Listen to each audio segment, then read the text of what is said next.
ঘাড়ের পিছনে, এই যে একদম পিছনে মেরুদণ্ডের ঘাড়ের পিছনে যে হাড়গুলো হয় না, এই জায়গাটায় দেখবেন গোল গোল হাড় থাকে, গোল গোল হাড়। তো ওই হাড়ের ভিতরে প্রায় 3 বছর ধরে যন্ত্রণা করে আমার। কন্টিনিউ প্রতিনিয়ত হয় না, তবে যেদিনকে আমি বসে বসে রড বাঁধি, কাজ করি, কারণ আমি একজন কাজের লোক, রাজমিস্ত্রি, বসে বসে কাজ করতে হয়। তো যেদিনকে ভাই বসে বসে কাজ করি, সেদিনকে আমার এখানে প্রচণ্ড যন্ত্রণা করে। আজকে করছিল, আজকে রড বাঁধছিলাম, তো এখনও পর্যন্ত যন্ত্রণা করছি। আর যখন যন্ত্রণা করে তখন আমি হাত দিয়ে যদি এরকম টিপে ধরি, এরকম ধরি, এরকম একটু এরকম করি, অনেক আরাম লাগে, অনেক আরাম লাগে, কি বলবো তোমাদের। তো এই বিষয়ে কিন্তু আমি প্রায় দুটো ছবি করা হয়েছে, এটা এক্স রে করেছি। আমি যখন কলকাতায় ছিলাম বাড়িতে, তখন কৃষ্ণনগরে গিয়ে একবার ফটো করেছিলাম। আর এখন কেরালায় আছি, আর কেরালাতেও আমি একবার এক্স রে করেছি, এখানে এক্স রে করেছি। গ্রামের ডাক্তার তো কোনো কিছুই বলেনি, বলেছে একদম সব ঠিকই আছে। এখানে এক্স রে করেছিলাম 1 বছর আগে। তো একটা ম্যাডাম বলেছিল যে আপনার হালকা স্পট আছে।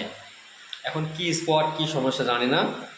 তো মেডিসিন দিয়েছিল, ওষুধ দিয়েছিল, ওষুধ খাওয়ার পরে বুঝতে পারিনি ওষুধ খেলে ভালো থাকি না কি করে ভালো থাকি বোঝা যায় না। যখন বসে বসে কাজ করি, কোনো কোনো দিন ভাই খাবার খাওয়ার সময়, বসে বসে খাবার খাওয়ার সময় তো এরকম যন্ত্রণা করে।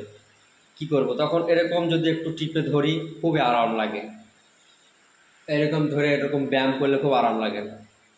তা কথা হলো, আমার ভিডিওটা তো অনেক জায়গায় পৌঁছাবে, আপনারা অনেক অনেক জনাই আমার ভিডিও দেখবেন।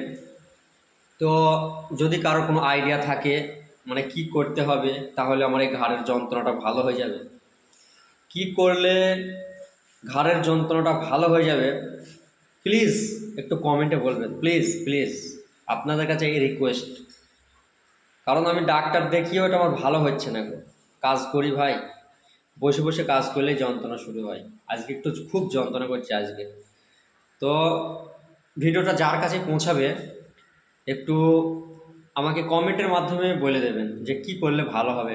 এইটুকুন আপনাদের কাছে আমি চাই, আর বেশি কিছু চাই না, পয়সা চাই না, আর কিছু চাই না। একটু ভালো উপকারের কথা বলবেন। আর আপনারা যদি না বলতেও পারেন, এটা শেয়ার করে দিলে ভালো হয়, কারণ শেয়ার করলে অনেক বিশেষজ্ঞ ডাক্তারের কাছেও ভিডিওটা পৌঁছাবে। হয়তো সেরকম যদি সেরকম সৎ মানুষ হয়, ভালো একটা যুক্তি দেবে। ঠিক আছে, টাটা, বাই বাই। সবাই ভালো থাকবেন, সুস্থ থাকবেন, সবার জন্য রইল অনেক অনেক শুভকামনা।